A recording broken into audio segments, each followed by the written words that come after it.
Agri sa agrikultura, maunlad na buhay masagana.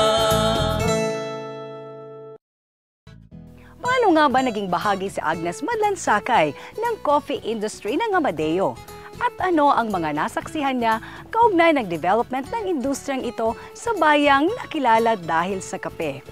At alamin naman natin ang kanyang kasaysayan at ang kasaysayan ng Cafe Amadeo Development Cooperative.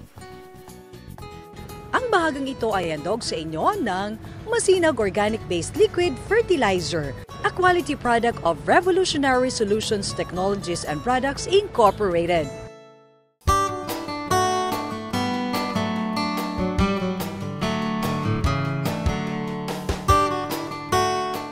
Kape ang kinagisnan na ni Agnes Madlansakay. Ang kape dito sa Amadeo, yan ang #1 source of income ng mga taga rito. So yan na yung nakagisnan ko na pinagpaaral sa amin at yung pangkain na rin. Subalit tumating ang panahong humina ang coffee industry sa Amadeo. Si dating Mayor O.J. Ambagan ng Amadeo, Cavite ang naglatag ng paraan upang muling pasiglahin ang industriya ng pagkakape dito. Ang kape namin ay the best kasi talagang 100% pure coffee yan. Wala yung additives, walang preservatives. Itinatag ni Mayor Ambagan ang taunang Pahimis Festival na nagpakilala sa madla ng ipinagmamalaking kape ng Amadeo. Ang pagkakabuo ng Kape Amadeo to, nagkaroon din siya ng proyekto na Adapt a Coffee Farm. Before yung Adapt a Coffee Farm, 1 peso lang per square meter. At marami naman ang naengganyo na mag-adapt nito. Ang Cafe Amadeo Development Cooperative ay tumayong haligi ng pagkakape sa bayang ito. Layunin ng aming kooperatiba ay mapalawak pa at mapaganda ang presyo ng kape dito sa Amadeo at maturuan ng lahat ng mga taga-Amadeo.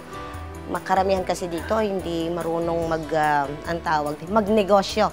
Kumbaga maturuan namin sila at maturuan kung paano ang paraan ng tamang proseso ng pagkakape rin. Kaya nagpapautang kami ng aming mga produkto na ititinda nila kahit wala pa silang puhunan. After 1 month, babayaran nila to sa amin para makakuha uli sila ng panibago na ibebenta uli. Ang pagsisikap tungo sa pagpapasigla ng pagkakape sa Amadeo ay nagbunga naman. Dumami ang nagtataguyod ng lokal na kape. Kaya naman, tumaas ang demand para dito na nagtutulak naman sa mga suppliers para habulin ang demand na ito. So sa ngayon, yung industriya ng kape dito, masasabi kong maganda na. Kasi sa tulong na rin ng mga taga-Department of Agriculture, yung dagdag na knowledge na ibinibigay sa bawat mga farmer, napakalaking bagay. And yung presyo, maganda na rin ngayon. Sa coffee industry, yung source humina kasi karamihan dito nagbenta na nga ng mga lupa nila. Pero yung pong pagsikat ng kape dito sa Amadeo, napakalaki pong naiunlad. Sa ngayon, ang mga produkto ng Cafe Amadeo ay kilala na sa iba't ibang panig ng Pilipinas. Hindi man po kami sa mga coffee shops, restaurant, hotels, and meron na po kaming Cebu, meron na po kaming Davao, so kilala na po sa buong Pilipinas. Ang mga ito ay nakarating na rin bilang pasalubong sa ibayong dagat. Sinusuplayan ng kooperatiba ang mga kilalang coffee shops sa Maynila at karatig lalawigan.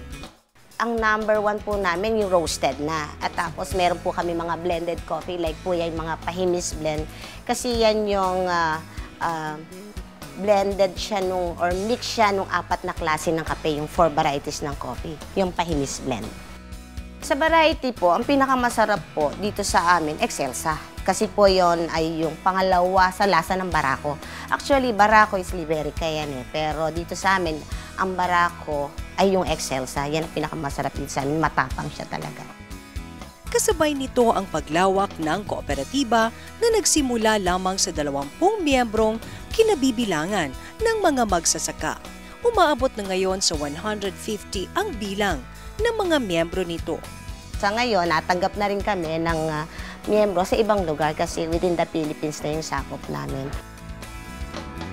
Malaki ang naitulong ng kooperatiba sa pagbibigay ng trabaho sa mamamayan, habang ang Department of Agriculture naman ay tuloy ang pagtuturo sa mga magkakape kung paano magtanim at mag-alaga ng kape.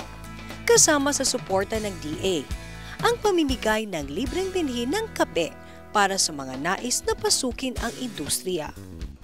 Subalit kaakibat ng kaunlaran ay ang patuloy na paghamong kinakaharap ng coffee industry sa Amadeo. Mataas ang presyo ng mga yung fertilizer.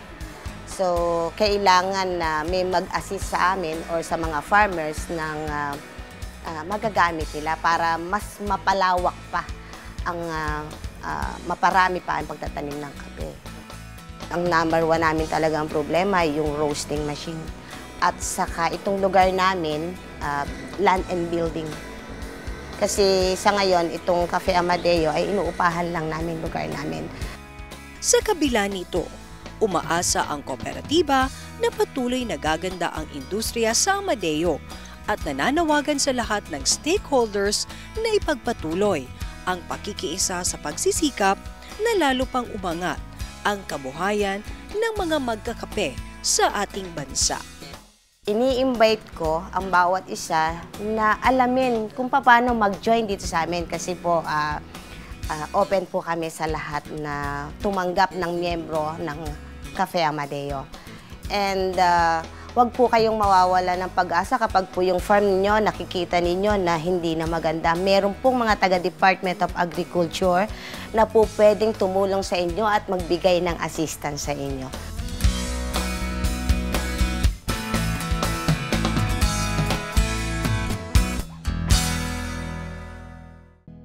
Ang bahaging ito ay inihandog sa inyo ng Masinag Organic-Based Liquid Fertilizer, a quality product of Revolutionary Solutions Technologies and Products Incorporated.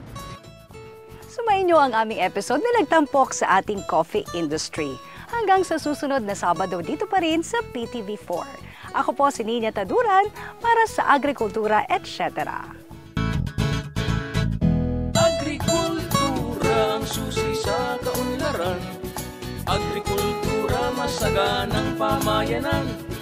Agrikultura ang kabalikat ng bayan para sa ating kabuhayan. Agri sa agrikultura, may kinabukasan kay ganda.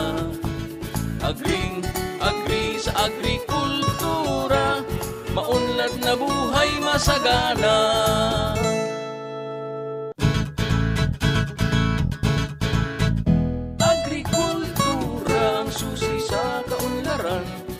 Agrikultura masaganang pamayanan. Agrikultura ang kabalikat ng bayan para sa ating kabuhayan. Agri sa agrikultura.